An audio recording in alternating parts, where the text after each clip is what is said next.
கர்த்தராகிய இயேசு கிறிஸ்துவின் ஈடு இணையற்ற நாமத்தில் உங்கள் யாவருக்கும் அன்பின் வாழ்த்துதல் தெரிவித்துக் கொள்கிறோம். இன்று நாம் தியானத்துக்கு எடுத்துக்கொள்ள இருக்கிறதான வேத வசனம் எபேசியர் 1:19. அவர் உங்களுக்கு பிரகாசம் உள்ள மனக்கண்களை கொடுக்க வேண்டும். ஆமேன். இங்கு அப்போஸ்தலனாகிய பவுல் இயேசு கிறிஸ்துவுக்குள் வழிநடத்தப்படுகிற எபேசு சபை பரிசுத்தவான்களுக்கு எழுதும்போது, ஆவியின் மனக்கண்கள் குருடாயிராமல் பிரகாசமுள்ள மனக்கண்கள் வேண்டும் என்று வேண்டுகிறார். போதிக்கிறவன் இயேசு கிறிஸ்துவை பற்றி சாட்சி சொல்லுபவனாக போதித்தல் வேண்டும். அற்புதங்கள் அடையாளங்கள் நடக்க வேண்டும். சபையில் இன்றுள்ள அநேக மக்கள் இயேசுவை தேடி சபையாக இயேசு அற்புதங்கள் அதிசயங்கள் செய்கிற நபராகவே அங்கும் இங்கும் தேடி அலைகிறார்கள். இன்றுள்ள அநேக சபைகளில் ஆஸ்பத்திரி போன்று இங்கே வாருங்கள் உங்கள் வியாதிகள் சுகமாகும் என்றும், இங்கே வாருங்கள் தீர்க்க தரிசனம் என்ற பெயரில் ஒரு குறி சொல்லும் பொய் தீர்க்க தரிசனமான போலியான மோசமான ஊழியங்களே செய்து வருகிறார்கள் அநேக ஊழியர்கள்.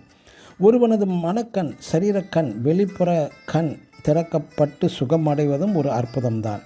ஒரு சப்பானியை நடக்க வைப்பதும் அற்புத சுகம்தான். ஆனால் அதேபோல் சபையில் கிறிஸ்துவை நன்கு அறிந்த ஆவிக்குரிய சப்பானிகளும் உண்டு. சத்தியத்தின்படி நடக்காதவர்களும் சப்பானிகளே. சத்தியத்தின்படி ஒரு மனிதனை வழி நடத்துவதும் ஒருவித சபையின் அற்புதமே. 10 குஷ்டரோகிகள் சுகம் பெற்று ஒருவன் மட்டுமே திரும்பி வந்து நன்றி சொன்னவனின் மனம் மட்டுமே அற்புதம். அநேகருடைய குடி பழக்கம், புகைப்பிடித்தல் மற்றும் கெட்ட சுபாவங்களிலிருந்து விடுதலை அடைந்து மனம் மாற்றம் அடைந்தவர்கள் அநேகர் சபைக்குள் இருக்கிறார்களே, இன்றும் அதுவும் ஒரு அற்புதம்தான். ஒரு பொம்மை தொழிற்சாலையிலே அநேக பொம்மை தலைகள் ஒரு பக்கம், அநேக விதவிதமான அந்த பொம்மையினுடைய கை கால்கள் உடல்கள் தயாரித்து குவிந்து கிடந்தது. இவை யாவும் ஒரு இடத்துக்கு அசம்பிளிங் செக்ஷன் வருகிறது. இவற்றை பொருத்தும் நபர் மிக மிக கவனமாக அதன் உடம்பில் அதன் கை கால்கள் தலைகளை பொருத்துதல் மிக மிக அவசியம். குரங்கு தலையை எடுத்து மனித உடம்பில் பொருத்துதல் கூடாது. யானை தலையை எடுத்து மனித தலையோடு சேர்த்து பொருத்துதலும் கூடாது. ஒரு வெள்ளை மனிதனின் தலையை எடுத்து கருப்பு மனிதனுடைய தலையில் பொருத்துதலும் கூடாது. ஒரு வெள்ளை மனிதனுடைய தலையை வெள்ளை உடம்பில் தான் பொருத்த வேண்டும். பெண் பொம்மை தலையை எடுத்து ஆண் பொம்மை தலையில் பொருத்துதல் கூடாது.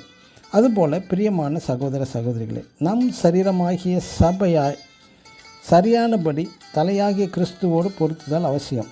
சரியான சபையாகிய நாம் மாறினால் மட்டுமே கிறிஸ்துவின் தலையோடு நம் சபையாகிய உடலை பொருத்த முடியும். ஆகவே நாம் அறிய வேண்டியது பிரகாசமுள்ள மனக்கண்களை நமக்கு அவசியம். ஆமேன். God bless you.